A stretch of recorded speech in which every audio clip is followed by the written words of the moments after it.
Hello, you all. Welcome to this new edition of Lectio Musica, a place for great lyrics, great music, and great meaning. My name is Guylain Prince. I'm a Franciscan friar from Canada, and since as long as I can remember, I love rock music, especially hard rock, metal, and prog. In this series, every week we stop from everything else and we listen closely to one song, and we look at the words, the lyrics. We listen to the construction of the song, and we try to understand what is the meaning of the song. And we are actually in a complete, no, not a complete, but it's a good survey of Nightwish repertoire. Altogether, in 2 years, we will do 25 songs. And for each song, there will be 2 videos, one reaction video and one analysis video. So last week, what we did is we did the song. It was the 5th song of the repertoire, this chronological survey. From this repertoire, the 5th song was Gethsemane. Earlier this week, I published a reaction video in French of The Devil in the Deep Dark Ocean. The reaction included the reaction to the studio version and the live version of Buenos Aires 2018-19. So I've heard today that it's accurate to say that it was recorded in 2018 but published in 2019. This video is the analysis of the same song. It's done in English because the song is in English, and it's much simpler for me to produce videos that way. Now, it's the 3rd album on the album called Oceanborn, published in 1998. The lyricist and composer, as 95% of the songs of Nightwish, is from Tuomas Holopainen. The song begins with quite an impressive start. I jumped out of my seat because my headphones were very, the volume was high. So a powerful rhythm section with a very, very, I would say, strong double bass rhythm. So the double bass, for those of you who ask what I'm talking about, I'm an ex-drummer. I played drums for 13 years. So when we talk about the double bass, you know the big drums you have on the floor, it's called a bass drum. A double bass is these huge drum sets with two big drums on the floor, and by the going left, right, left, right, instead of having a do-do-ta, you have do-do-do-do-do-do-do-do. So this sound is very, very metal. These rhythms are really this. Well, I would say probably one of the signature signs of metal. Signature rhythm, sorry. So the first time it's instruments only almost, and then it is repeated. The cycle, we say, is repeated one more time with the double bass. Here we enter this wonderful content of the song, the lyrics. They present us many challenges, but I think it can be solved quite with a high level of satisfaction for myself anyway. I will want to hear from you after. So the male's voice began. A snowy owl above the haunted waters, poet of ancient gods, cries to tell the never-ending story, prophecy of becoming floods. Now, here we go. Snowy owl, a white owl from the north. We can see that either it's an owl from the north, or it's an owl from lightness, from the good. And you will see that it might mean that. Above the haunted waters. Of course, we will learn why they are haunted in this song. There is a very deep, dark section, and we will see murders happening. So this owl is a poet of ancient gods. We are not in a Christian or Judeo-Christian mentality here. I would suggest to you that it draws I would say, background pictures from classical theater, and even further, classical philosophy or religious writings of, for example, the Greeks. Where there are many gods, there are many spiritual beings fighting with each other. So we are in, I would say, in another world, okay, where there are many gods doing different things. And as we will see, in the Greek world, half-gods or gods will try to mate with human beings or creatures of the sea. So this poet comes from ancient gods. Good gods, bad gods, we don't know, but he is a poet of time of old, we could say. And he tries to tell the never-ending story. So there is something that is never-ending. So this is not the story of something that happened one time. It is, I would understand it as if it was something happening constantly.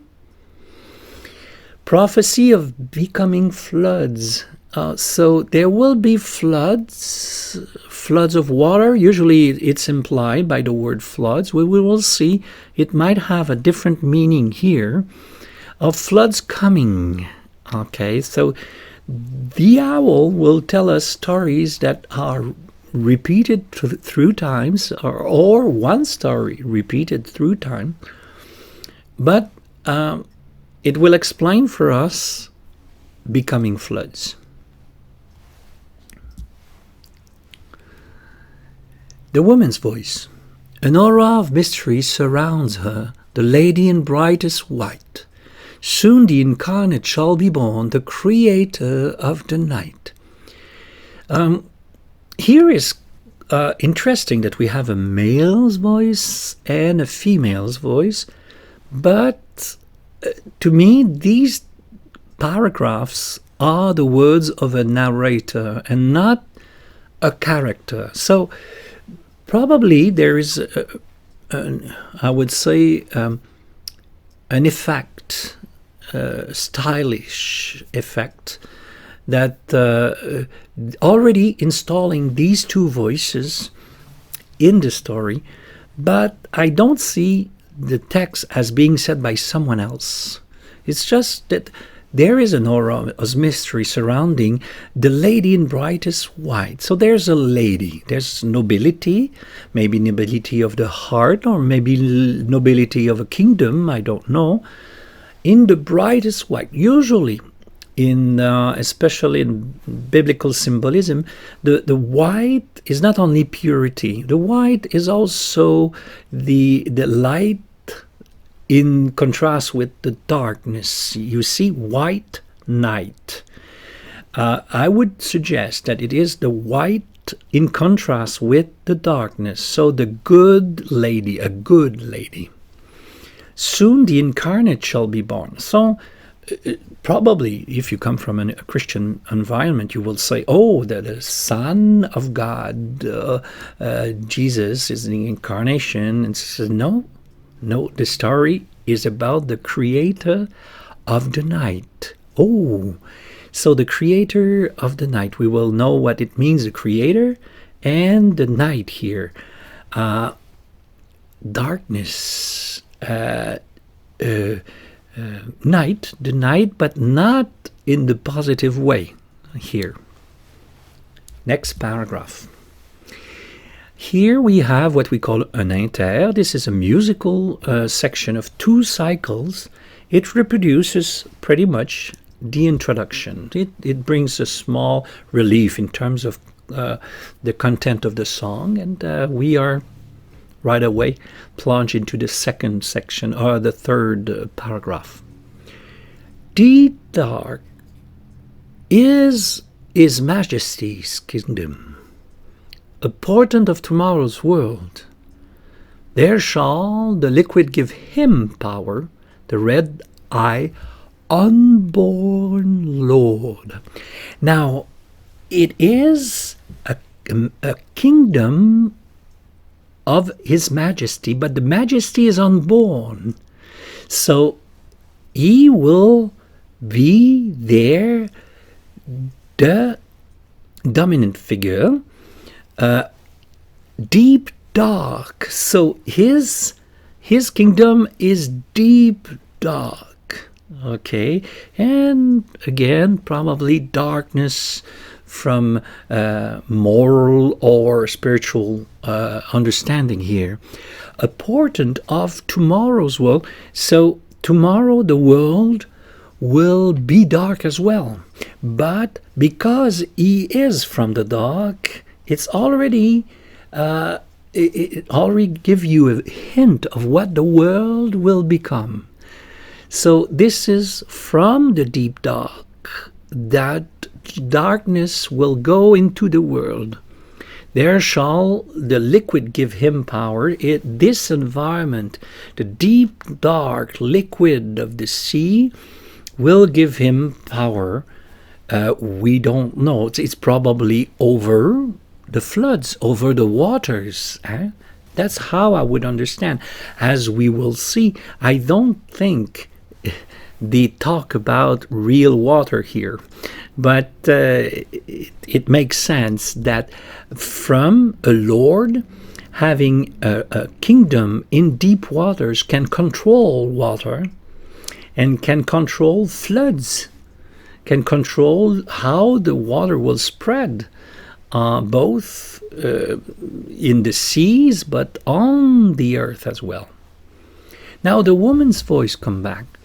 Fatal embrace of the blood-red waters, the cradle of infinite gloom, the spell to master this earth carven on an infant's tomb. Fatal embrace. I think we will have the answer to that just a little bit later. Of the blooded waters. So the blood-red waters here suggest 2 things. For me, it is the same waters as the deep, dark waters, but here in their role in killing. The waters, the killing waters that spill the blood. Okay? So there will be a fatal embrace in these waters, and they will cause death. But this fatal embrace will be the cradle of infinite gloom, as being here the infinite darkness or gloom. You know what we say when it's a gloom. It is bad, a situation where you don't know when you will come out of it. So infinite gloom. And in this fatal embrace, in the cradle, there will be also the spell to master the earth.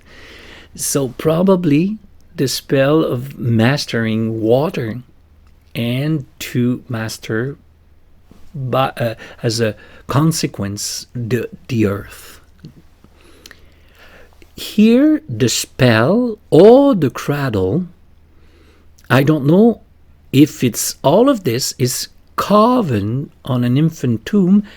I think I would suggest that it is the fatal embrace that will at the same time happen in the deep dark ocean. All of this will happen in the deep dark ocean, and it will be where the infant will live, will be born, live and die. So his whole life will be marked by the fatal embrace, and this place will become also the infant tomb. This is how I would understand. That's a very interesting contrast here, because if the mother dies, normally the infant dies. Here, the mother dies, but the infant lives. And this is why it's, I would say, a Lord of Darkness. Now, the male's voice come back, and now I think this is the character. It's not anymore the narrator. The character of the male's voice, with the very almost growling personality, comes with and say, "I will die for the love of the mermaid. Her seduction, beauty and scorn. Welcome to the end of your life. Hail to the ocean born." Very interesting. I will die for the love of the mermaid. Now we can understand, as I understand it, that the I would say the being, the dark being, coming here, arriving in here, is in love. Let's say that is in love with a mermaid. So, well, her seduction, beauty, and scorn, even the despise she had for probably him or whatever. But I will die for her. So it is not, in this case, we're not talking about a God in the traditional way of understanding an eternal being. Here, this being apparently can die for. Now, maybe it's just an expression. I'll die for something. It means that I really desire deeply.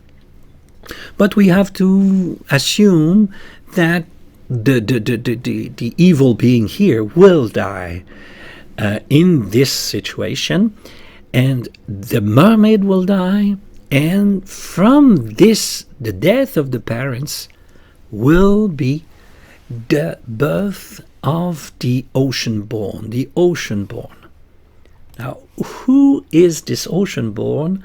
We will see a little bit later. Now, the woman's voice now comes and say, "Disgraced is my virginity. Death has woven my wedding dress. Oh, great blue, breathe the morning dew, for you are the cradle for the image of God. Disgraced is my virginity." This union with the evil being and the mermaid will disgrace the virginity, the innocence, the purity, the whiteness.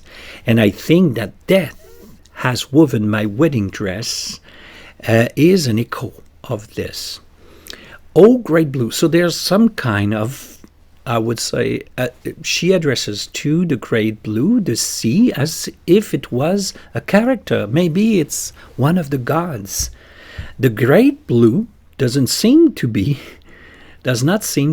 the equivalent of the deep dark ocean. There seems to be two levels. Okay, that's how I would understand. And as you can see, the deep dark ocean, they are dark, and the great blue, there's light in that part of the ocean. Breathe the morning dew. So there is from the not floods coming from this section, but the morning dew. For you are the cradle of the image of God. You're not the cradle of the unborn red eye. You are the cradle of the image of God. Here, it's an interesting one because it's a very Judeo-Christian expression, image of God, to talk about the human being, the best in human being as being the carrier of the image of course, of a good God.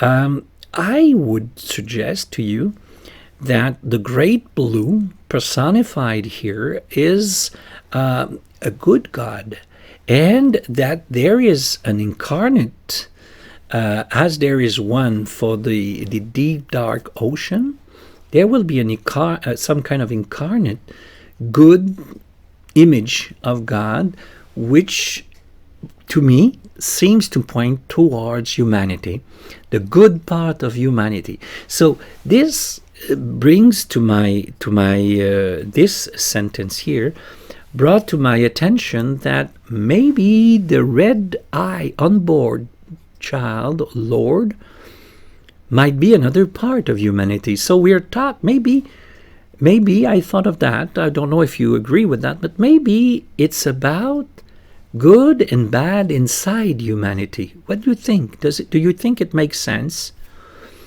There's an instrumental bridge. A bridge is a construction, musical construction, will bring you from point A to point B, from this initial dialogue to the following dialogue. So already you have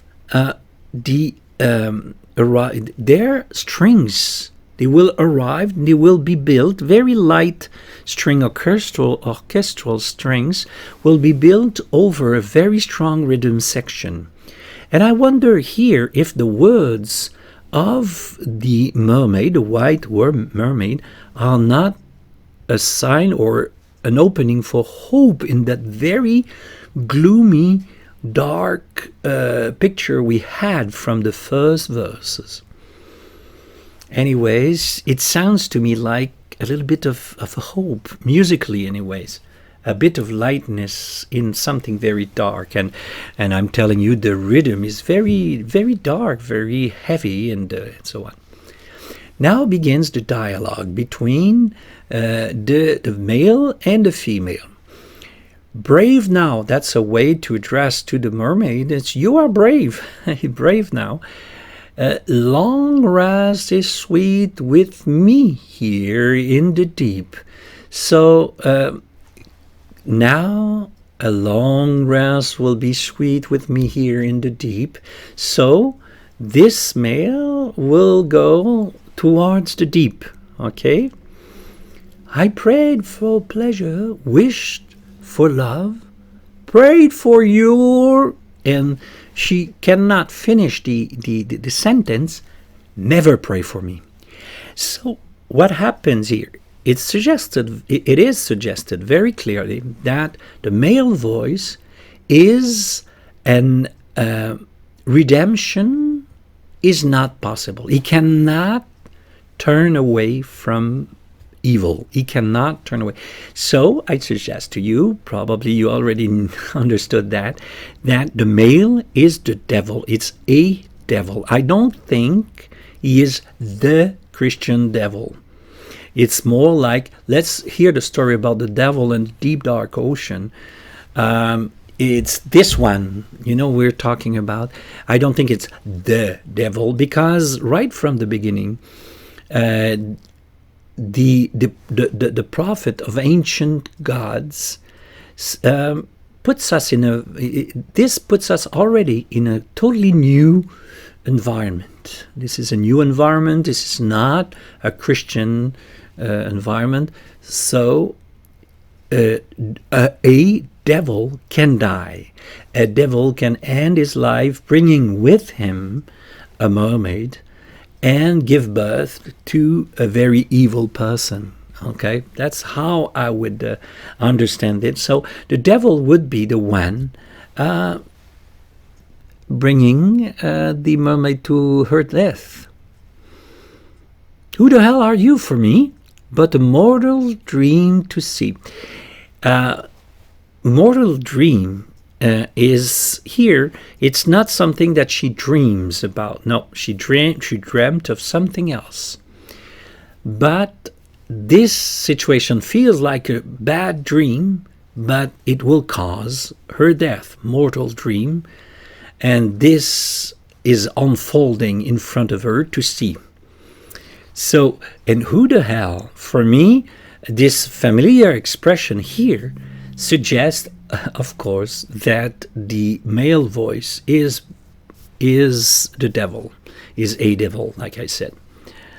But he is, it seems that there is nothing, she has nothing for him, of course, but other parts, well, it seems to suggest that she prayed for him and she prayed for a beautiful wedding, and of course there is deception maybe in the situation.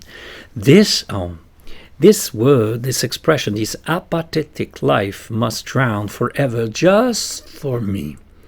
This is how dark is the devil, is just killing for himself, for the pleasure of his own, and the despise he shows for this life of the mermaid is terrible in a way. She must drown just for my pleasures, just for me. So here are the haunted waters. Here are the blood red waters. It means that they are water helping to kill.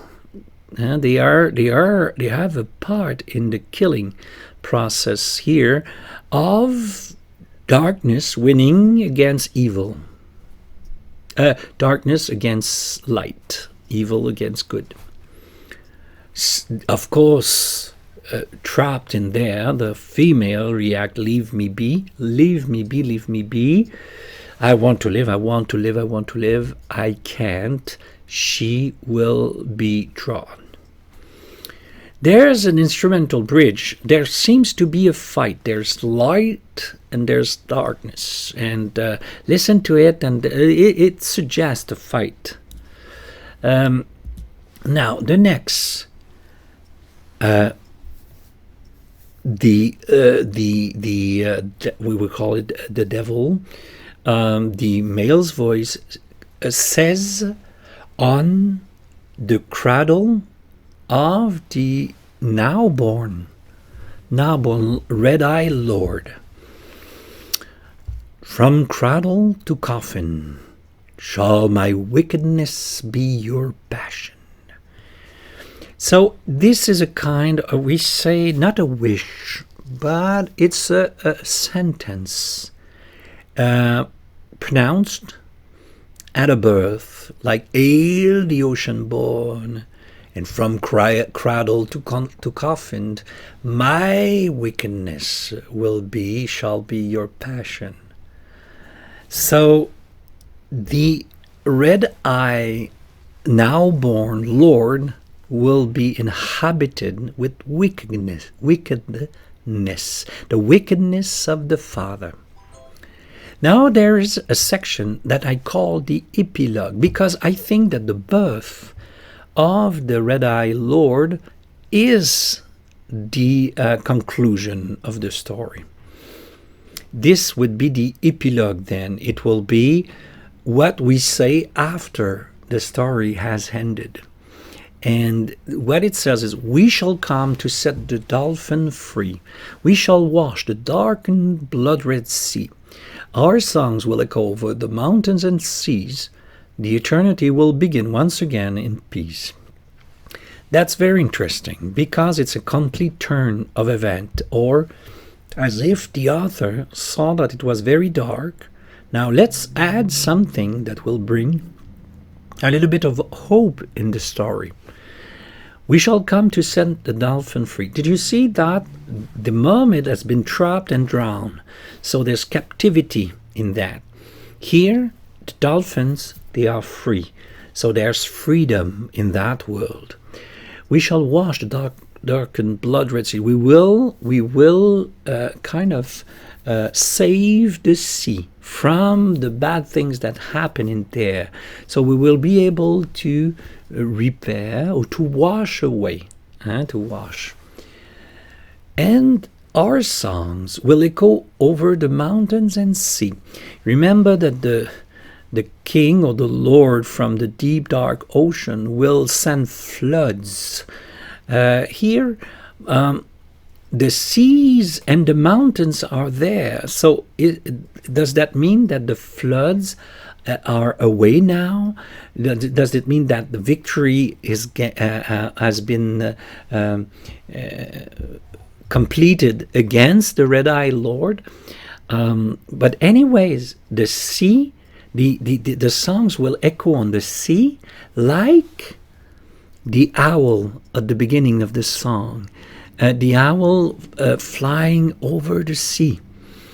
And the fact that you have mountain means that you have earth, you have ground, so the floods are not there anymore. So here are images of, I would say, a victory against the red-eyed Lord.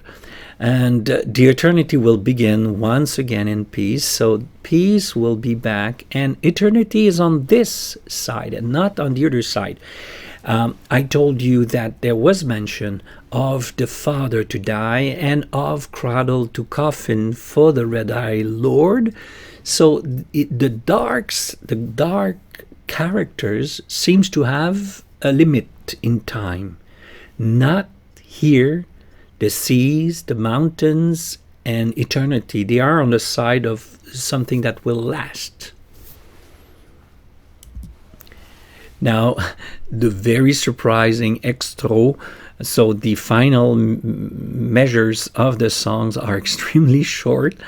The ending of the song is the epilogue, the paragraph we just seen. So just a few measures and it ends. So that is. Now, in terms of music, it's a fast-paced double bass rhythm typical of metal. It's an energetic and tragic story. I see tragedy in the way that music is built, as if a train was going somewhere. You know, a train cannot deviate from the path already. So it sounds pretty much like this. This story will go directly to the end. There's a classical fight between good and evil. The devil won. I think the dark music implies that, but not forever. Eternity is on another side, and you begin to hear strings, like I said, hope, with the arrival of strings after the expression, the image of God, and it will grow for the epilogue to be completely very light over still quite a strong beat. Now, for the lyrics. Now, let's try to break down the lyrics, what they mean. The red-eye onboard Lord is also the creator of the night. He will be devoured by the wickedness of his father and will carry the darkness of where he was conceived and born. So he was conceived and born in the deep, dark ocean. From there, he will bring darkness everywhere. So, as long as he will live, but his time is limited. His spell will master his kingdom in the sea and on the earth. It will become a dark world. Not only there's a deep dark ocean, but from the deep dark ocean, the Dark Lord will spread by, they say here, floods. Personally, I would have seen it as waves from the deep dark going through, I would say, all the way to the end of the world in a way. So there are floods. I suggest to you, not floods of water, but floods of darkness. We assume that the deep dark ocean will give floods of water. I think the deep dark ocean gives floods of darkness, in fact. From the great blue is the morning dew. So it's not floods coming from the great blue. Morning dew she is the cradle of the image of God. Is it the good human or good part of the human being? And the white and blue are the colors of the sky and the owl and the sea and the white mermaid. So it seems that the goodness is somewhere between the sky and not the deep dark ocean, but somewhere in between. From there is eternity. So the long-lasting part of the universe that will last is in that section. We shall free the dolphin. There is a counterattack of the good in the world, apparently, where there are freedom and togetherness, and everybody looks for common good at this level. And the poet, the prophet, consider himself, probably as a man, is telling us that we will free the dolphin, we will clean the sea from blood, we will sing songs of an uncovered earth above or after a flood, and eternity will begin once again. So this is quite interesting. The vision we have in this song is quite interesting. Now, what is the meaning of this song? Here I am in dialogue with you, because I think there could be 3 or 4 ways to see it. I will present you one, but tell me what you think. I think that this song talks about the darkness of the present. It talks about a future of becoming floods, but I think it talks about our present time. How come it's dark? How come it's dark? It's when the evil part of ourselves imprisons the better part of ourselves. This is how I would read it, basically. I don't see it as a construction of spiritual or religious understanding. I would see it as if inside of us there is an imprisonment of the best part of us by a dark part of us, and this good part of us will be completely sent down very, very deeply in us, leaving nothing but darkness. Nothing but darkness. And this creation of darkness, a bad man, a bad human being, will dominate or influence the world by spreading as well darkness. That is how I would understand the song. So it's not only happening inside of us, the impact can be observed outside in the dark days we live in. This good part is tied and buried so deep that it can die, and it gives birth to human monsters. That's how I would understand it. So I understand this song as being kind of a story about the human and a basic understanding about the humanity. Now, the evil, as you know, is active in the world from the death of everything that exists. It sends bad waves of floods in the world, but only a restored human being in connection with nature apparently can counterattack. On the long run, this is the part that will win on the long run. Eternity is on this side, but sooner or later, all darkness will die. Both the human monster, I call this like that, the human dark monster, as whatever evil there is. So this is an interesting way of presenting things, very poetic. So what is the meaning of the title? Now it's very clear. Who is the devil? Is it the kamikaze father or the red-eye son? I told you that I believe the devil is really the father that we cannot pray for.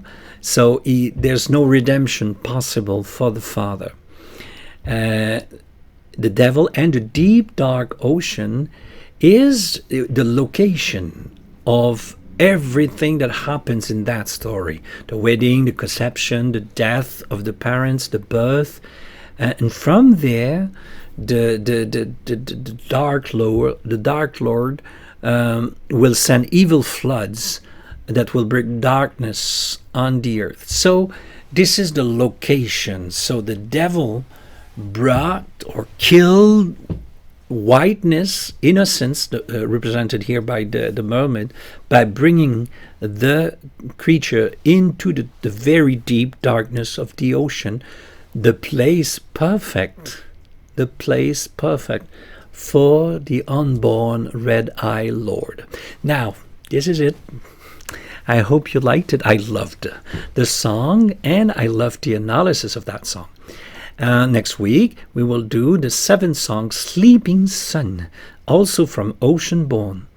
My reaction will be on Wednesday, 1:30 in Canada, and probably 7:30 in Western Europe. Friday or Saturday, the analysis of the same song will be in English.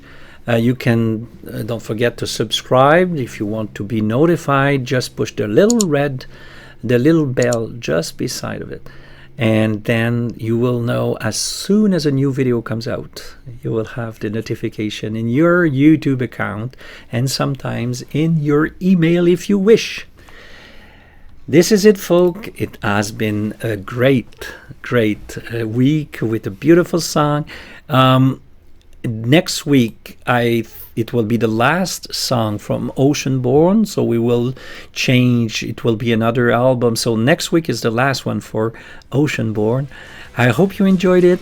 See you next week. Bye-bye.